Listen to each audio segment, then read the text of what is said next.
In Japan, there is a phrase, Ichigo Ichie. It means one moment, one meeting. Each second of your life is a guest that visits you only once and then walks away forever. You can welcome it or you can ignore it, but you cannot ask it to come back. We all say we know time is precious. We nod when someone reminds us. But if we truly understood it, would we still spend our hours scrolling, postponing, telling ourselves we will start tomorrow? Today, I want to share a story my grandfather told me when I was young. A story about a father, a son, and an old pocket watch that taught a lesson no lecture ever could. Stay with me until the end, because sometimes a story heard at the right moment can wake something inside you that years of advice never reached. In a small town near Kanazawa, where the rooftops still bowed under the weight of winter snow and the streets smelled of cedar in the morning, there lived a father and his son. The father ran a quiet tea shop on a narrow lane. He woke before sunrise every day, swept the entrance, prepared the kettles, and worked patiently until evening. The son was different. He woke late. He drifted through the village with his friends. He sat by the river and watched other men carry their loads. He laughed easily, ate well, and always said the same thing when his father asked about his future. There is still plenty of time. The father tried gentle words. He tried serious words. Then he tried silence. He had learned what every parent learns eventually. Advice enters the ears, but wisdom only enters when the heart is ready. One evening, after the last customer left the shop, the father opened a small wooden box he had kept for many years. Inside was a pocket watch, scratched on the surface, but its hands still moved with quiet precision. It had belonged to the boy's grandfather, and his grandfather before him. The next morning, he placed the watch into his son's hand. "Take this to the market," he said. "Show it to the merchants. Ask them what price they would give for it. Listen carefully, then come home." The son shrugged. The task seemed simple enough. He walked through the lanes toward the busy morning market. At the first stall, a textile seller turned the watch in his hand and offered 5,000 yen. At the second, a grocer studied it carefully and offered 8,000. A man selling lacquerware near the river squinted at it and said maybe 10,000, no more. By afternoon, the son returned home. Everyone said something different, he told his father. No one agreed. That was all. The father said nothing.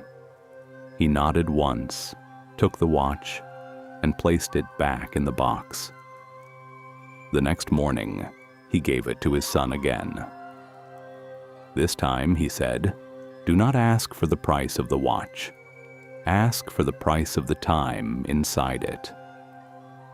The son stared at his father. The price of the time? What kind of question is that? "Just go," the father said. "Ask, listen, and come home." So the son walked back to the market. At the first stall, the textile seller burst out laughing. "The price of time? What nonsense! Are you trying to be funny?" At the next, an old woman waved him away. "Stop wasting people's hours with foolish questions, child." A man arranging fish on ice frowned and said, "You cannot put a price on time. Now leave me alone." Everywhere the son went, the answer was the same: laughter, dismissal, or confusion. He felt his face grow hot. For the first time in many months, he felt the sting of shame. He was about to walk home when he noticed a small shop tucked into the corner of the market. It was a watchmaker's shop, old and quiet, with hundreds of small clocks ticking on the walls in soft chorus. Behind the counter sat an elderly man with white hair and patient hands, repairing a tiny mechanism with a long pair of tweezers. The son stepped inside and asked his question one last time, quietly, expecting more laughter. The old watchmaker stopped his work. He looked up slowly and studied the boy's face for a long moment. Then he set down his tweezers and spoke. "The watch can have a price," he said.